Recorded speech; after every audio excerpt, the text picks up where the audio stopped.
5 years ago, I used to work the night shift with my friend Michael. The kind of job where time moves slow and the world feels asleep while you're still wide awake. We worked at an old warehouse on the edge of Bakersfield, California, surrounded by empty roads and broken streetlights.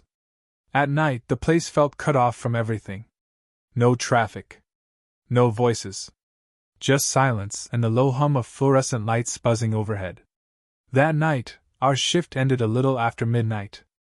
12:07 a.m. I remember checking the time because the number stuck in my head. Something about it felt wrong, like the night itself was paying attention. After clocking out, we went to our usual diner a few blocks away. A small place with cracked booths, dim lights, and coffee that never tasted right but kept you awake. It was almost empty, just us and an old man asleep in the corner. Michael sat across from me, staring into his cup. He hadn't said a word since we left work. "You good?" I asked. "You look like you saw something." He didn't answer right away. His hands were shaking. Not from the cold. The diner was warm. Finally, he looked up at me. His face was pale, his eyes tired in a way sleep couldn't fix.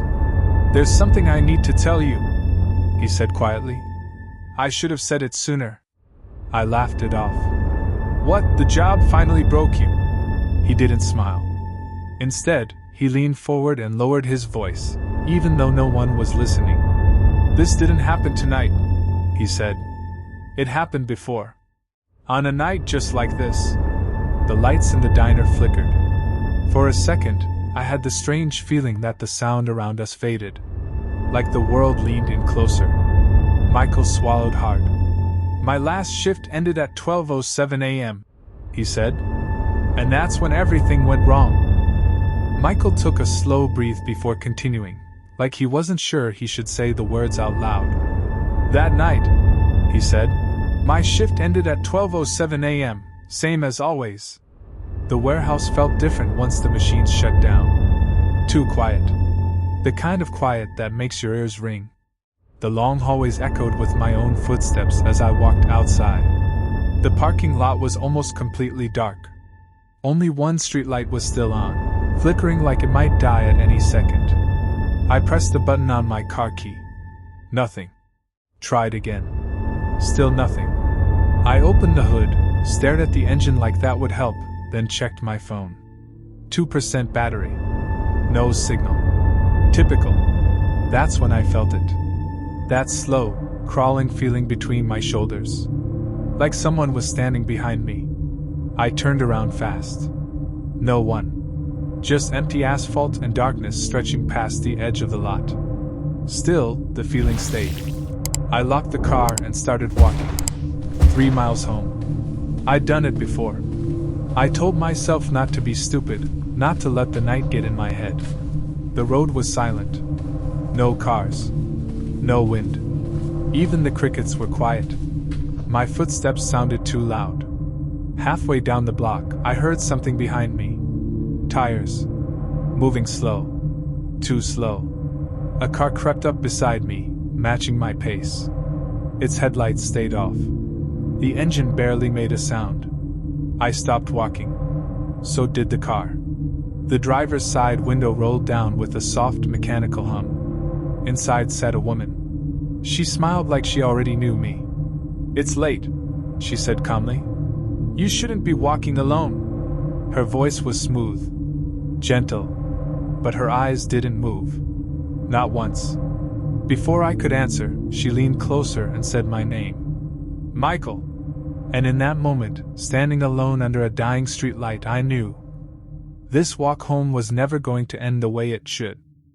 Michael's voice grew quieter as he told me this part, like saying it out loud might make it real again. "I shouldn't have gotten in," he said. "I know that now. But at the time, I froze." The car smelled faintly sweet, like perfume mixed with something metallic. She didn't ask where I lived. She didn't need to. She just started driving slowly, taking turns that didn't make sense. The streets were dark and empty, too quiet, too long. It felt like she was guiding me somewhere I didn't want to go. I tried to make small talk. This isn't the way I go home." She didn't answer. She just smiled, looking straight ahead. Then I caught it in the rearview mirror, something that made my stomach flip. At first, she looked normal. Calm. Smiling. But then, her face changed. Her eyes went completely black. Not the kind of black from shadow or bad lighting, pure black like nothing behind them. Her mouth stretched too wide, far more than humanly possible. Her neck twisted just slightly wrong, the kind of twist you can't look away from. I spun my head forward, heart hammering. She looked normal again. Just a woman, smiling politely. But the mirror didn't lie. The radio had gone silent. Just static now. She leaned back slightly and said softly, almost whispering, "Some people don't stop when someone asks for a ride." I felt my skin crawl. That smile, it wasn't friendly anymore. It was patient. Waiting. Knowing. Like I was already trapped. For the rest of the ride, I didn't speak. I didn't breathe too loudly. I stared at the street ahead, pretending I wasn't seeing her in the mirror. Every red light, every shadow made my stomach twist. I felt like she was watching me through every reflection, even when I wasn't looking. And deep down, I realized, this woman wasn't just giving rides. She was collecting something. I didn't know what yet, but I was about to find out. The car stopped. He whispered, his voice trembling. "In a dark side street." She replied, almost too calmly. Michael's heart hammered against his ribs as he glanced out the windows. The streetlights flickered, then went out. One by one. Darkness swallowed the lane like a living thing. He stole another glance at the rearview mirror. The reflection made his stomach twist. This time, she didn't hide it. He muttered under his breath. Her face was no longer human. Skin charred and peeling, as if fire had kissed it and retreated, leaving a raw, glistening surface. Her hair floated around her head like black ink in water, drifting unnaturally. Dark, oily tears streaked her cheeks, dripping onto the seat. Michael's breath hitched. She turned her head slowly, deliberately. Her eyes, empty, endless pits, locked onto his. "And no one leaves the night without paying," she hissed, her voice scraping like metal on stone. A cold wind surged inside the car. The doors shivered under the pressure, the lock clicking ominously. Shadows writhed across the dashboard, stretching toward him. Michael's hands froze on the steering wheel. Then, the doors unlocked. A heartbeat later, the rearview mirror fogged, obscuring her face. When it cleared, she was gone, yet her eyes seemed to linger, watching. The street was silent. Too silent. Michael's pulse raced as he realized the engine had died. The car wouldn't start. The shadows outside seemed to pulse, inching closer, whispering promises of a debt long overdue. He tried the doors. They wouldn't budge. Panic clawed at his throat. And from the darkness came a whisper, low and terrible.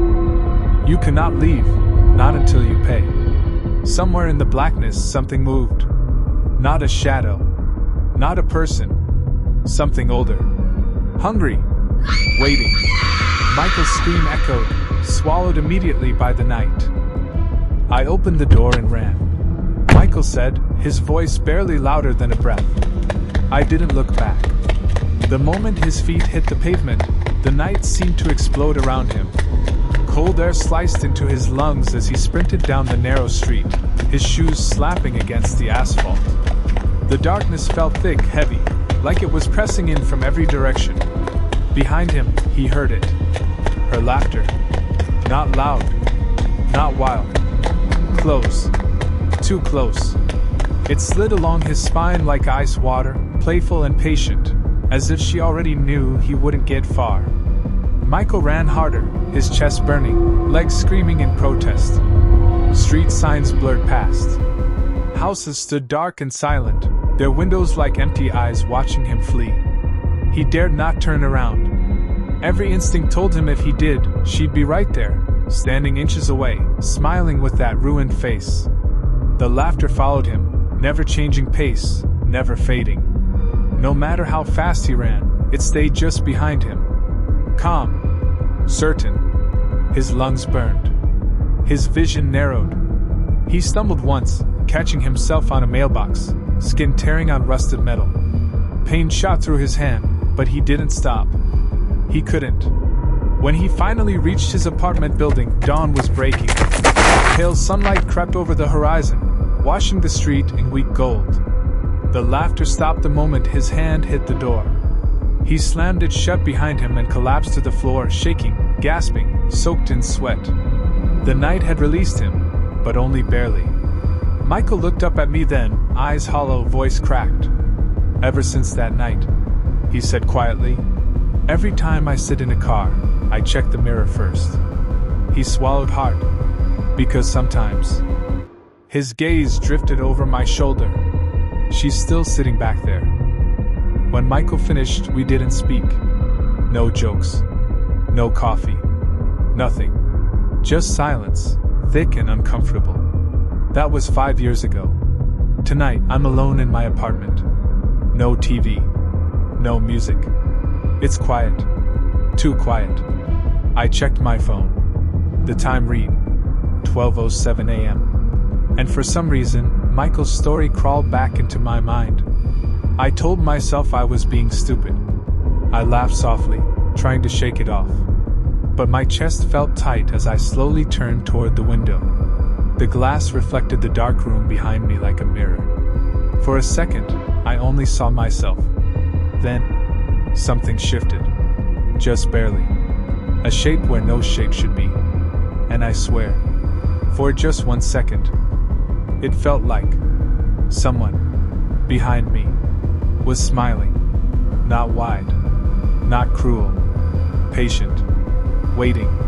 And suddenly, I understood why Michael always checked the mirror first. Because once she rides with you, she never really leaves.